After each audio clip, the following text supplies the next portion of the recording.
Coming up this week, the Snow Leopard, Javid Basharat, looking to make it a big week for his family. Brother Frid trying to prove himself on Dana White's Contender Series this Tuesday. So if you're watching it before then, they could go 2-0. If you're watching it after then, who knows what already happened. But when it does come to this matchup, a giant step up in competition. If you look at it for Basharat, he faces Trevin Jones in his UFC debut. Jones just could never get a fight. Basharat goes in there, and man, did he ever look good in that fight. And he's taking on a guy in Tony Gravely, 4-2 in his UFC tenure, former champion with King of the Cage, former champion with CES. Tony Gravely's been there and done that against some really good competition as an amateur, as a pro. And that's kind of the craziest part about Gravely if you want to go through it. My one knock on Javid Basharat before he fought Trevin Jones was, geez, I don't know. He hasn't really fought the highest level of competition. This, that, and the other. You look at it for Tony Gravely. He's fought the highest level of competition all the way up through a loss and a win over Damon Blackshear, now in the UFC as an amateur. And then as a pro, you go all the way up through it. Losses to Pat Sabatini, Ricky Bandejas, Merab Dvalishvili,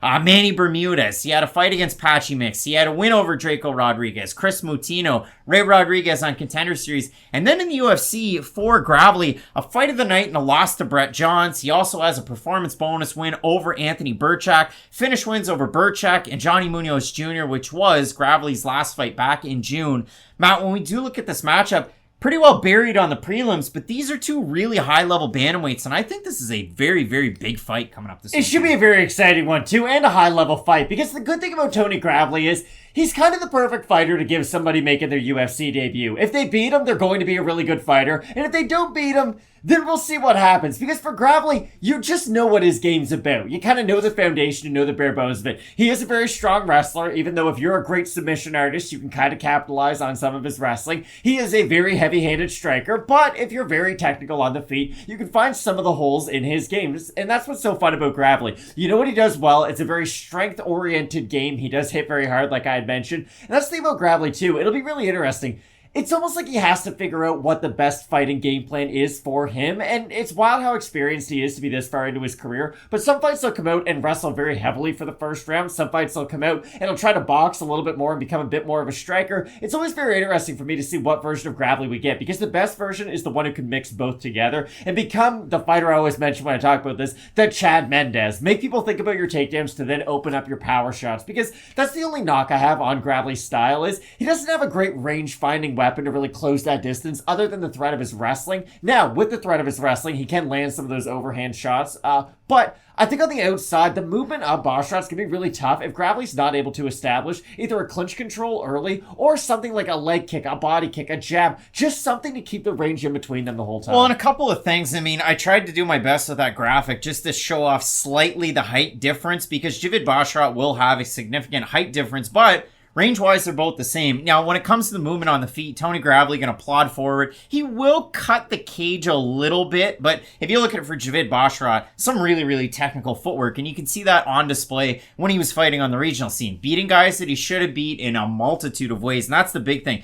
Plenty of finish wins by submission, by knockout, but if you look at it, his first decision win was actually his last time out, so that was kind of crazy. And for Basharat, in that fight against Trevin Jones, we said it in the original video, Trevin Jones is going to show up and do one of two things. He's going to throw decent volume, mix in his power, and show off his wrestling, or he's going to do none of that. He ate a bunch of flying knees. He ate a ton of punishment, and every time that Jones went for a takedown, it wasn't a double up against the cage. It was almost like, hey, I'm going to try and leave my head up, leave my arm out, go for a single leg, and Javid was able to stuff all of the takedowns and really make him pay when it was on the feet. For Tony Gravely, I mean, you talked about it. He kind of struggles finding the range, but usually he's a smaller fighter. He doesn't have much in terms of reach. He's got to kind of just throw those hammers out there to close the distance, go in for a power double leg.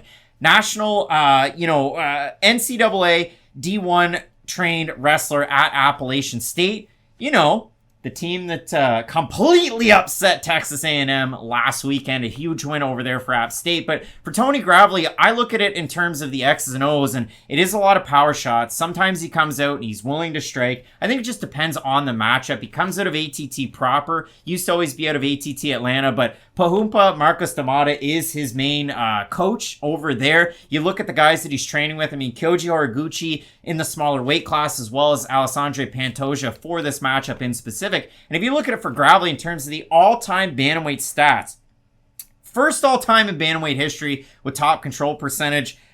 He's 4 knockdowns so far in his UFC career. That's tied for 7th all-time in that category. But the biggest one for him, tied for 4th with the most takedowns ever in bantamweight history, tied with Dominic Cruz and Ronnie Yahya with 28. So listen, Tony Gravely going to go for a lot of takedowns in most of his matchups. And in a matchup against a more polished striker and a guy like Javid Basharat, I would expect the takedowns to be early out of Gravely. Oh, he's going to need them. I don't think Gravely can strike with Basharat at all in this fight, if I'm being completely honest. No. Again, the lack of a rangefinder is going to open him up a lot. And if he does try to swing big power hooks into his takedown attempts, that's going to leave his head wide, or just extremely exposed. And if Basharat's able to land clean, he's going to hurt you. I know he didn't knock out Trevin Jones' last fight, but he hurt him a lot. Oh, yeah. Like a lot. He busted him up. Every time he landed a clean power shot, it would hurt him and have a real effect on him. And I do think that would have the same effect on a guy like Tony Gravely. This is my only thing with Gravely. Yes, his stats are good. Yes, his takedown numbers are good.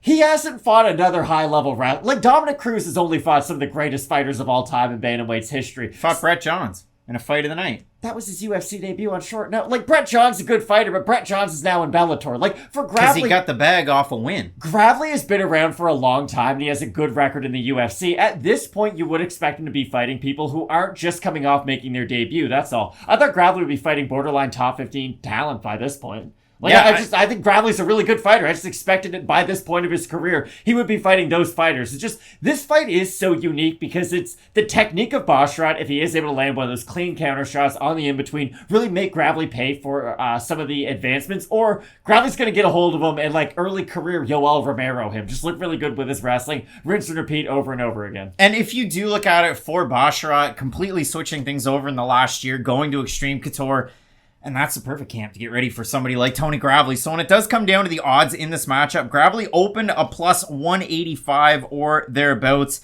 He's still a pretty big favorite, and it's actually ballooned, a big underdog, and it's ballooned even further. Basharat opened there, and I mean, minus 163 for Basharat, plus 155 for Gravely. So Basharat, decent favorite. Second fight in the UFC against a guy like Gravely. That says a lot about the type of fighter that Javid Basharat is. And man, our Fight Night Picks fans, also fans of Javid Basharat. We have a look at the Tapology votes, Matt. Surprised to us they are to you, but I do think on Tapology there's going to be a carryover. I think for Javid Basharat, I'm going to set the over-under at 67.5%. What would you say? I think it'll be over. You think it's going to be over? And it is over. So 781 total votes, 76% Basharat, 60% by decision, 23% by knockout, 11% by knockout. For the 24% that have Gravely, 54% by decision, 34% by submission. I think I butchered that. 23% by submission for Basharat, 11% by knockout. Matt, you kind of talked about it. I mean, if Gravely can't figure out the takedowns early, can't get the range, it's all Basharat's fight. Are you setting it up for a Basharat win? Hey, this is a really hard fight to predict. I am going to ever so slightly favor Basharat, but it's weird. I don't agree with how the Tapology votes break it down. I know he has a lot of submission wins, but a lot of those are set up by his strikes, and I don't think he's going to hurt Gravely and then look to just jump into a big elongated grappling exchange. I think he's going to look to pick his shots afterwards, almost fight like a Jeff Neal if he hurts Gravely. Let him back up to his feet, be technical, try to pick your single shots. Again, Gravely could win 14 and a half minutes of this fight based on his wrestling and grappling alone, but the fact that he has been finished multiple times before. I know a lot by submission, but still, we have seen his chin get checked. And the fact that Basharat's such a clean striker, again, I'm ever so slightly going to favor the Snow Leopard. And Javid Basharat's been training a lot with a guy who can really get it done on the mat in the Prince Amir Albazi, another really good guy to have for a matchup like this. But I like Gravely's takedowns, I like his ground game, and I like his control once he gets guys down to the mat. It just depends, can he get him down to the mat? So you said it's a really close fight. I agree. I'll go with the underdog in this matchup for that reason. In Tony Gravely, I think it's a decent price for a guy with that much experience. So we're split on the pick.